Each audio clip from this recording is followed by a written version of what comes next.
Everyone. Welcome back to video presentation series.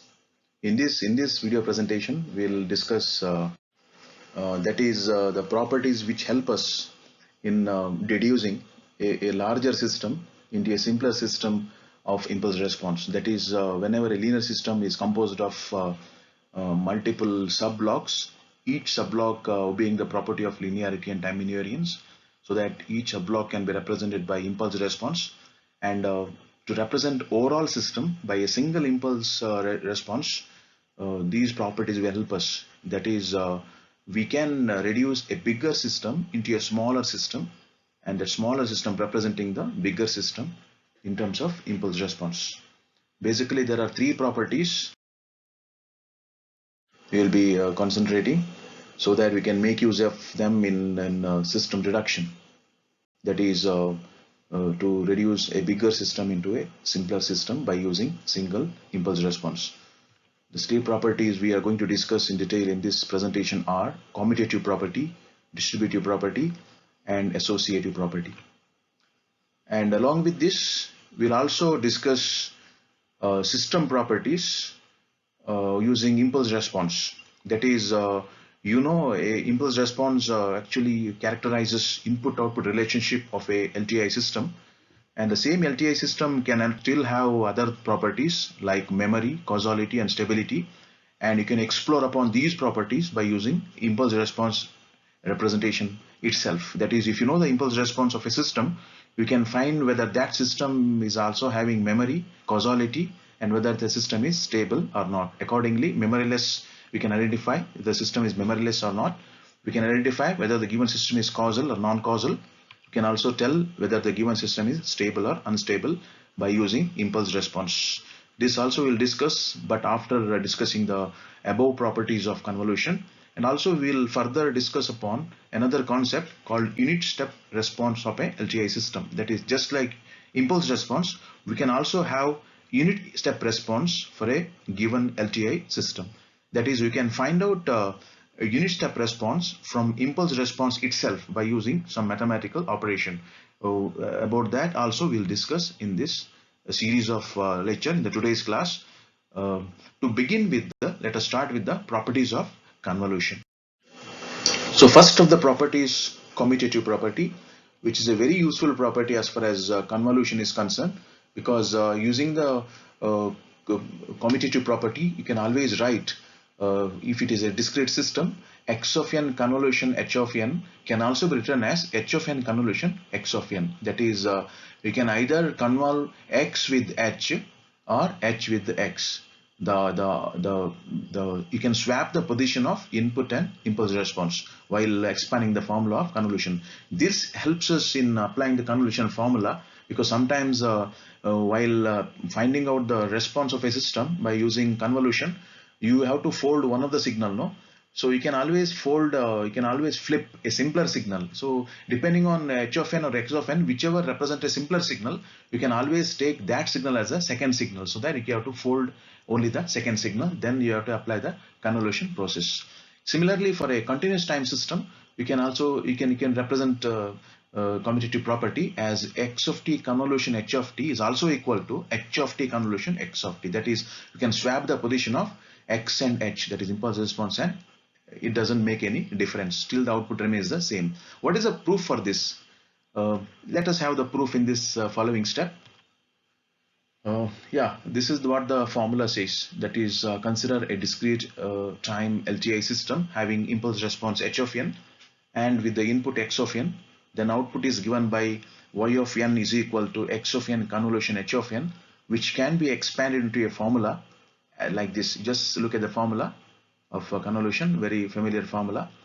Now what we do is, you can see here x of n, x of k is a regular signal, h of n minus k is a folded signal, no? Now this n minus k I am going to replace by another variable. That is, what I am going to do is, I'll be putting n minus k as m, another variable, so that k is equal to n minus m. This is a mathematical step I'm following. I'll tell why it is. Here in this particular case, you know very well that n is a constant, k is a variable. See, in this summation, no, you're applying different values of k. Therefore, k becomes a variable, n is a constant. N is a value of y you're finding, the instant of y you're finding. For example, y at 0, that means n at 0, n 0, so n becomes 0, or y at 1 means n is equal to 1. So this n is considered to be constant in this expression, where k is a variable. In the place of n minus k, I'm writing m, so that k is equal to n minus m. So here I can say the variable k is replaced by m. N minus k is equal to m.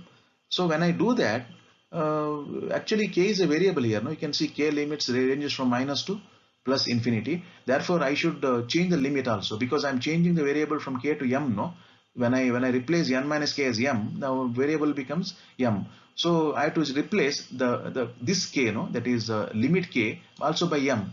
I'll make use of this formula for that. Okay, see here, when k is infinity, see when k is minus infinity, yeah, what is m? M is equal to n minus k. See, m is equal to n minus k, no? N minus k. K is minus infinity. That means put minus infinity. So it becomes n plus infinity. N plus infinity is plus infinity. Because whenever you add any n, any constant to an infinity, the final answer is infinity itself. Because infinity is a very, very large number. Very large number means it is actually unsummable. It is a very, very large number. Therefore, it becomes it doesn't make any difference if you add n. So it is plus n. Similarly, when k is minus infinity, when k is plus infinity, that is upper limit, k is plus infinity, then what is m? M is equal to n minus infinity. Put in the place of k, put infinity, you'll get m is equal to n minus infinity. So n minus infinity. So if you add plus n to a minus infinity, it doesn't make any difference. It still remains minus infinity, because minus infinity is a very large negative number. Therefore, that it remains. So whenever k is minus infinity, m is plus infinity. Whenever k is plus infinity, m is minus infinity. Let us substitute all this. That is, let us substitute all these variable, all these expressions in above. Substituting all these in equation 1, what we get is a new expression. See the new expression. In the place of n minus k, I'm writing m. In the place of k, I'm writing n minus m. In the place of k is equal to minus infinity, I'm writing m is equal to plus infinity, because of this particular reason. So in the place of plus infinity, I'm writing minus infinity, because whenever k is plus infinity, m is minus infinity.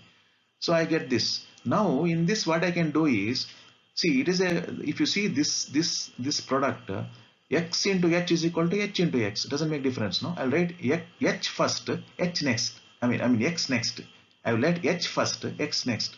In the place of x of n minus m into h of m, I will write h of m into x of n minus m. Similarly, I will change the limits without any difference. I will change the limits. See what I write. Compare this and this. Compare these two equations. Limit, summation limit from plus to minus infinity, I can write as minus to plus infinity without any change.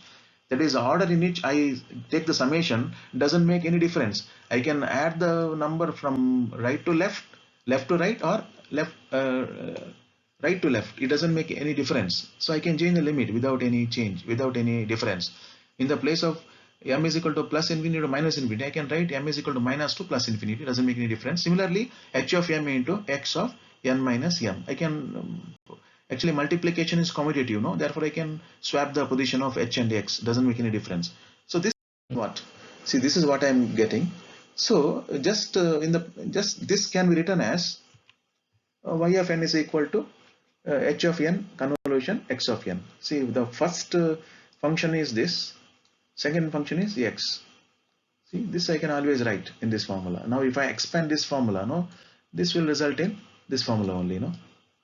So I proved that actually convolution process is commutative in nature. That is, x of n convolution h of n is equal to h of n convolution x of n. See, this is what I am getting. See this.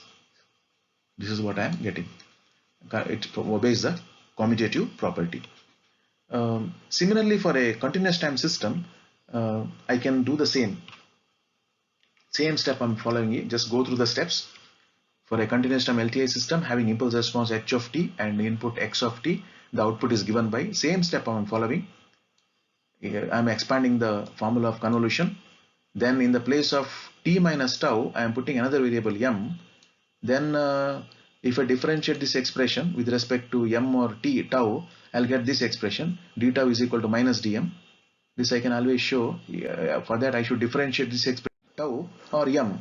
Then I'll get this d tau becomes minus dm. Then if I substitute all this into this expression, what I get is this. This expression I'm going to get.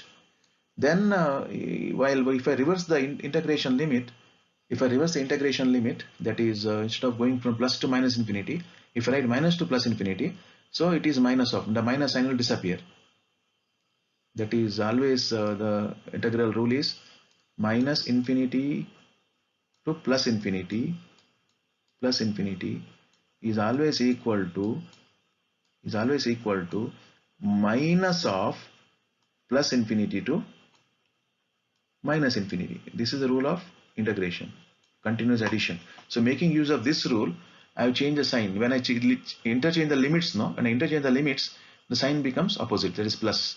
And this anyway I am swapping. See, in the place of x I am writing h. In the place of h I am writing x, swapping, because I can always change the position because multiplication is commutative in nature. So this is the formula I am going to get.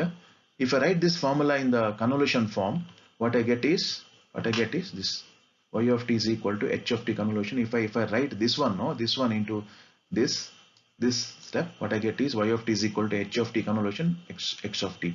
Similarly, for continuous time system also, I am commutative in nature. Not only for discrete, also for continuous time, convolution is discrete in nature. So I verified the commutative property of convolution both for continuous time system and discrete time system. So the next property, convolution is commutative. So the next property is distributive property of convolution. Okay, according to this property, see the statement: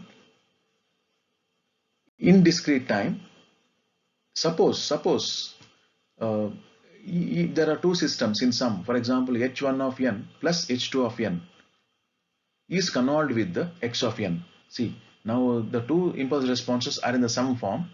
If they are convolved with the x of n, now I can always distribute x of n to both h1 of n and h2 of n in this form. See, it is something like this. We have no a into b plus c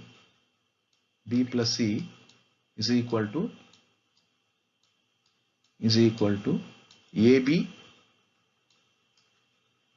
ab plus ac. This formula I am using. This is a distributive property of we normally use in arithmetic. Same property I am using here, that is x of n convolution h of n plus h2 of n is equal to x of n convolution h of n h1 of n plus x of n convolution h2 of n. Similarly, for a continuous time system, same way I can prove same statement, written for continuous time system. Now what is the proof? Actually, what I am doing here is, I am, along with the distributive property proof, I am also proving when two systems are connected in parallel. See, this is what I am going to show. Suppose if I connect two systems, h1 of n, h2 of n in parallel, if I add them, if I write in parallel, so overall the impulse response is h1 of n plus h2 of n. That is, when I write in this form, parallel form, this also I am proving. Along with proving distributive property, I am also showing that whenever impulse responses are connected in parallel, the overall impulse response is sum of the two individual impulse responses, h1 of n plus h2 of n. This also I am proving while proving the distributive property as follows. Now what I am doing is, I am writing y of n is equal to, see, this is the summing junction, no? See, the two outputs y1 of n and y2 of n are added here. See, plus symbol is there. No, that means they are added. Therefore, y of n is equal to y1 of n plus y2 of n. I'm writing y of n is equal to y1 of n plus y2 of n. But what is y1 of n? Y1 of n is, see, what is y1 of n? This is the output of the first system. That is, y1 of n is x of n convolution h1 of n. Because here subsystem is represented as the impulse response, no. Therefore, output of that system is convolution of input and the impulse response. So y1 of n is x of n convolution h of n. Similarly, y2 of n is x of n convolution h2 of n. Therefore, y of n is equal to y1 of n plus y2 of n. But y1 of n and y2 of n, I'm writing from these two. See, I'm writing this and this here. I'm writing. So next step is, so this is how I expand the formula. X of n into convolution h1 of n becomes like this. This is the expansion of the formula of convolution. This you know very well. So here you can see summation k ranging from minus infinity to plus infinity of x of k is a common factor. No, see in both equation that is taken a common factor out. So it in the bracket what remains is h1 of n minus k plus h2 of n minus k, that remains in the bracket. Now h1 of now this is the convolution formula. See, simplify this formula. This is the convolution formula. No. Now in the place of the second signal we have got h1 of n minus k and h2 of n minus k, which I can write as h1 of n and h2 of n. So this is what I get, the final form. This is the final form what I am getting. So distributive property I am actually proving. So now what I showed in this is that whenever two systems were connected in parallel, h1 of n and h2 of n connected in parallel, the overall impulse response is sum of the individual responses. This is what I proved along with the distributive property. So this is the end of distributive property proof for the discrete system. For continuous time system, same I can prove. I need not show the derivation. It follows the same procedure, but I can show final result. Similarly, for a continuous time system, even two systems are connected in parallel, that is when they are in the sum form, when they are parallel, then overall impulse response is h1 of n plus h2 of n convolved with the x of t to get the output.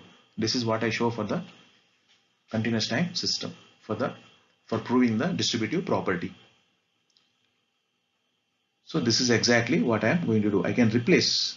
See, whenever two systems are in parallel form, they are connected in parallel because same input is applied to both the system. No, that means they are in parallel. The overall impulse response is sum of the individual responses. I can replace this parallel combination by this single block, which is nothing but h1 of t plus h2 of t. Similarly, what I did here is has been for the discrete system, this for the continuous time system. This is for the discrete time system, this is for the continuous time system. Okay. Now next property is associative property. In associative property, I am not only proving what the associative property is and what is the proof for that, and also I'll discuss about cascade connection of system. In the previous property, what I did is I discussed about parallel connection of system. No, in the next property, I'm going to discuss about cascade connection of system, that is h1 of n and h2 of n connected in series or cascade. Now first of all, what is associative property to start with? So this is what if there are three signals, that is x of n, h of n and h2 of n. Now three signals are to be convolved. See, this left hand side of the expression is x of n convolution x1 of n convolution h2 of n. They are to be convolved. Now, how to convolve simultaneously? It is not possible to convolve all the three signals simultaneously. No, I can take two at a time. I should convolve either h1 of n and h2 of n together. Then whatever result comes, no, that I have to convolve with x of n. Or according to associative property, I can first convolve the first two signals, that is x of n with the h1 of n. I can convolve first. Then this whatever I get, no, I can convolve with the h2 of n. Both way I can do. Both will give the same result. That is output obtained by either left hand side expression or right hand side expression remains the same whenever there are three signals to be convolved. That is x of n convolution bracket h1 of n convolution h2 of n close the bracket is equal to bracket start x of n convolution h1 of n bracket close convolution h2 of n. I can associate in any way I want. I can either associate h1 and h2 together, or I can associate x and h1 together. Then I go to the convolution of find the convolution with the remaining signal. So association doesn't alter the result of the convolution. This is what the associative property is all about. Let us state the same thing for the continuous time system. In case of continuous time system, same property is written here. No more explanation required. It follows from the expression itself. So what is the proof for this? So before I give the proof, what is a diagrammatic representation of this? This is what I want to show. That is, I'll start with the cascade connection. I told you that associative property deals with the cascade connection. Distributive property deals with the parallel connection. So in this property, what I'm going to show that when two systems are in cascade, they are connected with the one output to input of the next system like this, as if they are in series. Then overall impulse response will be, the overall impulse response will be h1 of t convolution h2 of t. This is what I am going to prove in the end. Also I am proving associative property, and also I am proving the condition for cascade connection. That is, I can, whenever two systems are in cascade, no, I can always represent them by using a single block, that is h1 of t convolution h2 of t. That's what I am going to prove in this next coming discussion. So what I am writing, see what I am writing is, see y of t is equal to, I am writing output y of t is equal to z of t convolution h2 of t. That is, this is the input. I am taking the second system first. Output of second system y of t is equal to convolution of z of t with the h2 of t. This is what I am doing, and I am writing the formula here, expanding the formula here. You know very well that convolution formula for the convolution integral is this. Now where z of t is output of the first system, here what is z of t? Now in this case, what is z of t? Z of t is output of first system. Now what is output of first system? It is nothing but convolution of input x of t with the h1 of t. Therefore z of t, see, z of t is equal to x of t convolution h1 of t. Now again I am writing the formula for this. So this is the formula for x of t convolution h1 of t.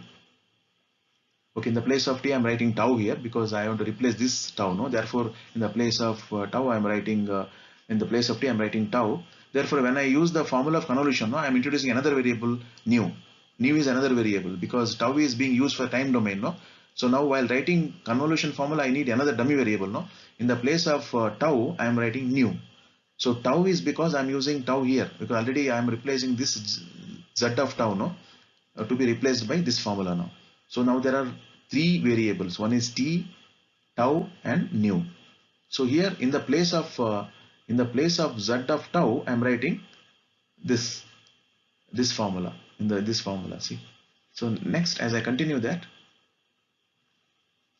substituting equation 2 in 1, that is this equation 2 in equation 1. If I do, that is, I told you, no, z of tau is equal to this. This is z of tau. This one I have to bring it to this z of tau. Equation become little bigger. See, double integration comes. Second integration, because I am replacing z of tau with this integration, no. Therefore two integration. So there are three variables are there. I mean two variables. One is a constant. The two variables are nu and tau, and t is a constant because y of t is equal to that much. Now we have to deal with this expression. Okay, this is the same formula. I am rewriting this. Okay, what I am doing here is I am substituting m is equal to t minus tau. Here t minus nu is there, no. Substituting m is equal to tau minus nu. M is equal to tau minus nu. This tau minus nu is there, no. I am replacing by this m. Therefore wherever tau is there, I should replace by n plus nu. So if I do that, tau minus nu is equal to m. Therefore tau is equal to n plus nu. So if I do that, what I get is this expression. See, this expression. I am getting this expression. In this I am going to write this much of the expression. I am going to write in this form. See, This I'm going to represent like this. This whole of this integration, no, integration minus to plus infinity h1 of m into h2 of t minus nu minus m dm. I am replacing by h of t minus nu. How I am doing this? I am doing this because of this. See, what I am doing is, see, if you closely observe this formula, no, this formula, if you closely observe, this is nothing but convolution of h1 and h2. See the formula? It's a convolution of, now this is actually, this particular variable is nothing but equivalent of t. Now m are the dummy variable.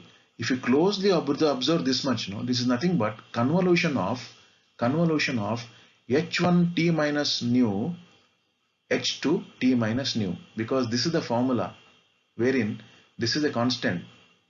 T minus nu is a constant in this formula. Therefore, I can write this as a convolution of h1 t minus nu convolution h2 t minus nu. That is nothing but h of t minus nu. So this is what I am replacing here in the place of this. So if I put nu is equal to 0, suppose if I put nu is equal to 0 in both sides, what I get is h of t is equal to h1 of t convolution h2 of t. If I put nu is equal to 0, what I get is h of t is equal to h1 of t convolution h2 of t. So that means output y of t is nothing but x of t into h of t, where h of t is nothing but h1 of t convolution h2 of t. So this is what I am going to get in the end. So this results in the block, this block which I started with. I started with the two separate blocks, no, to find output y of t from input x of t. When the two systems are in cascade, I have to convolve the two. I have to convolve the two impulse responses first. That means I have to convolve h1 of t and h2 of t first. Then the resultant should be convolved with the x of t. I should convolve these two blocks first. Then I should replace by. I should convolve. Then I should convolve this result by h of t. That means I can replace these two blocks. No, these two blocks I can replace by single block. That single block is nothing but h1 of h1 convolution h2 of t. I can, whenever two impulse responses are in cascade, the overall impulse response is the convolution of the individual impulse responses. Here I can give x of t, here I can get y of t. So it's an important result for us. That is, this is called cascade connection. In cascade connection, overall impulse response is convolution of the two impulse responses. This is what I am going to get to see. So the two boxes represented by impulse responses are in cascade. The overall impulse response is convolution of the two impulse responses. This is an important result. Now, how to prove associative property from this? What I do is this. Just have a look at the sentence. Just read it. What I said, it is been written here.